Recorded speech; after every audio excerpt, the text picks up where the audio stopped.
இந்த மாதிரி மணலான நெய்யை நம்ம வீட்டிலையே ஒரே ஒரு பொருளை வச்சு செஞ்சிடலாம். இந்த நெய் பார்த்தீங்கன்னா நல்லா கமன்னு வீடு ஃபுல்லாக வாசனையாக இருக்கும். ரொம்பவே சிம்பிளாக எப்படி பண்ணுறதுன்னு வாங்க நம்ம வீடியோவில் போய் பார்க்கலாம். இந்த நெய் பார்த்தீங்கன்னா பால் ஏடுலேருந்து தான் பண்ண போகிறோம். நான் வந்து பசும்பால் எடுத்திருக்கேன். நான் தினம் வந்து 1 லிட்டர் பசும்பால் வாங்குவேன். அந்த 1 லிட்டர் பாலையும் ஒரு பாத்திரத்தில் மாற்றிட்டு நல்லா நம்ம காய்ச்சி எடுத்துக்கலாம். நிறைய பேர் சொல்கிறாங்க பாக்கெட் பாலில் பண்ணலாம் அப்படின்லாம். பாக்கெட் பாலெலாம் பண்ணுறது வேஸ்ட்டுங்க. நமக்கு டைம் வேஸ்ட்டு, எல்லாமே வேஸ்ட்டு தான். நீங்கள் எவ்வளோதான் பண்ணாலும் பாக்கெட் பாலில் பார்த்தீங்கன்னா நிறைய ஆடை வராது. அதனால உங்களுக்கு பர்ஃபெக்டாக நீங்கள் நெய் பண்ண முடியாது. இப்போ பால் பார்த்தீங்கன்னா நல்லா பொங்கி வந்துருச்சு. நான் ஒரு 2 நிமிஷம் அதுக்கப்புறமா கொதிக்கவும் விட்டுருக்கேன். 2 நிமிஷம் கொதிச்சதுக்கு அப்புறமா ஸ்டவ் ஆஃப் பண்ணிட்டு இதை ஆற வச்சு எடுத்துக்கலாம். இப்போ இதை ஆற விட்டுடலாம். இந்த மாதிரி மூடியை வந்து ஃபுல்லாக கவர் பண்ணாமல் இந்த மாதிரி மூடி வச்சுக்கணும். பால் நல்லா ஆறுனதுக்கு அப்புறமா நீங்கள் அந்த பால் எடுத்து ஃப்ரிட்ஜில் வச்சு ஒரு 2 மணி நேரம் கழிச்சு எடுத்தீங்கன்னா இந்த அளவுக்கு உங்களுக்கு பால் ஏடு கிடைக்கும். நீங்கள் தினம் வாங்குற பாலை இந்த மாதிரி காய வச்சு ஆடையை கலெக்ட் பண்ணிட்டு வரும்போது உங்களுக்கு ஒரு 10 நாள் 15 நாள்ல பாத்தீங்கன்னா நிறைய பால் ஆடை கிடைக்கும். நான் இதை என்ன பண்ணுவேன், இந்த மாதிரி ஒரு பாக்ஸ்ல போட்டுட்டு இதை வந்து நான் ஃப்ரீசர்ல வச்சிருவேங்க. ஏன்னா நம்ம நிறைய கலெக்ட் பண்ணணும் போது நம்ம ஃப்ரிட்ஜில் வச்சோம்னா செட் ஆகாது. அதனால ஃப்ரீசர்ல வச்சிடணும். நான் வந்து 1 மாசமா பால் ஆடை கலெக்ட் பண்ணி வச்சிருந்தேன். எனக்கு வந்து 3 பாக்ஸ் கிடைச்சிருந்துச்சு.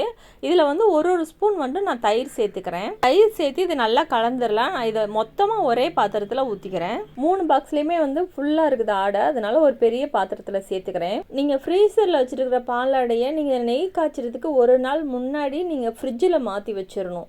அப்போ தான் உங்களுக்கு இந்த அளவுக்கு சாஃப்டாக வரும். நீங்கள் ஃப்ரீசரில் வச்சுருந்தீங்கன்னா கெட்டியாக இருக்கும்ல, அதை நம்ம எடுத்து நெய் பண்ண முடியாது. அதனால ஒரு நாளைக்கு முன்னாடி எடுத்து நீங்கள் ஃப்ரிட்ஜில் வச்சுக்கோங்க. தயிர் சேர்த்து இந்த மாதிரி கலந்ததுக்கு அப்புறமா ஒரு 2 மணி நேரம் அதை புளிக்கட்டும். புளிக்க விட்டதுக்கு அப்புறமா நம்ம எடுத்து நெய் பண்ணிக்கலாம். இப்போ 2 மணி நேரம் ஆயிடுச்சு. இதை இந்த மாதிரி நல்லா கலந்து விட்டுட்டு நம்ம இதை பீட் பண்ணிடலாம். நான் இன்றைக்கி வந்து பீட்டர் வச்சு தாங்க பண்ணுறேன். நீங்கள் விஸ்கு வச்சு கூட இதே மாதிரி நீங்கள் பண்ணிக்கிட்டே இருந்தீங்கன்னா இந்த மாதிரி உங்களுக்கு வெண்ணெய் பிரிஞ்சு வந்துடும். கொஞ்சம் நேரமாக பீட் பண்ணதுக்கு அப்புறமா இது கூட கொஞ்சமாக ஐஸ் கியூப் சேர்த்துக்கிறேன். நீங்கள் ஐஸ் வாட்டர் கூட சேர்த்துக்கலாம். இது மாதிரி அடிச்சுக்கிட்டே இருக்கணும். பாருங்கள், கொஞ்சமாக நல்லா திரண்டு வர ஆரம்பிச்சிருக்கு. இன்னும் கொஞ்சம் நேரத்தில் பார்த்தீங்கன்னா நமக்கு வெண்ணெய் தனியாக வந்துடும், பிரிஞ்சு வந்துடும். இப்போ பாருங்கள், நல்லா பட்டர் வந்து தனியாக பிரிஞ்சு வர ஆரம்பிச்சிருச்சு. உங்களுக்கு பார்த்தீங்கனாலே நல்லா தெரியும், தண்ணி தனியாக பட்டர் தனியாக வந்துருச்சு. இப்போ இதை நல்லா எடுத்துட்டு நம்ம அழுத்தி பிழிஞ்சிடலாம். பிழிஞ்சிட்டு நம்ம கோல்டு வாட்டரில் தான் போடணும். நீங்கள் நார்மலான தண்ணியில் சேர்த்திங்கன்னா பட்டர் வந்து மெல்ட் ஆயிரும். அதுக்காக தான் கோல்டு வாட்டரில் சேர்த்துக்கணும். பாருங்கள், இந்த மாதிரி நல்லா பிழிஞ்சிட்டு இந்த ஜில் தண்ணியில் போட்டு வச்சிடலாம். ஜில் தண்ணியிலே பார்த்தீங்கன்னா அந்த பட்டர் எல்லாத்தையும் நல்லா கழுவிடணும். அதில் கழுவிட்டு கொஞ்சம் கூட தண்ணி இல்லாமல் நல்லா வடிகட்டி நம்ம எடுத்துடணும். கொஞ்சம் கூட தண்ணி இல்லாமல் பிழிஞ்சு எடுத்து நீங்கள் எந்த பாத்திரத்தில் நெய் காய்ச்சுறீங்களோ அதில் சேர்த்துக்கோங்க. நெய் காய்ச்சது வந்து பார்த்திங்கன்னா அடிக்கனமான பாத்திரமாக இருக்கணும். அப்போ தான் வந்து உங்களுக்கு நெய் வந்து கரிஞ்சு போகாது. இப்போ பார்த்தீங்கன்னா பட்டர் பார்த்தீங்கன்னா நல்லா மெல்ட் ஆகிட்டுருக்கு.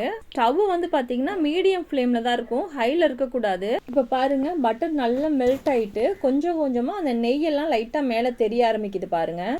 இது வந்து இதுக்கு அடுத்த ஸ்டேஜ் பார்த்தீங்கன்னா நமக்கு நல்லாவே நெய்யாக மாறிடும். இப்போ பாருங்கள், நல்லா நெய் திரண்டு வந்துருச்சு.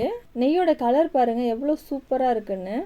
நம்ம நெய் காய்ச்சும் போது பார்த்தீங்கன்னா வீடு ஃபுல்லாக கமன்னு நல்லா சூப்பர் வாசனையாக இருக்குங்க. இந்த ஸ்டேஜில் பார்த்தீங்கன்னா 1 ஸ்பூன் வந்து மோர் சேர்த்துக்கலாம். மோர் எதுக்காக சேர்க்குறோன்னா, இப்போ நம்ம கடையில் வாங்கும்போது பாருங்கள் நெய் வந்து நல்லா மணலாக இருக்கும்ல, அந்த மாதிரி இருக்கணும்னாக்கா 1 ஸ்பூன் மோர் சேர்த்துக்கிட்டோன்னா நமக்கு அந்த ஸ்ட்ரெச்சர் வந்து கிடைக்குங்க.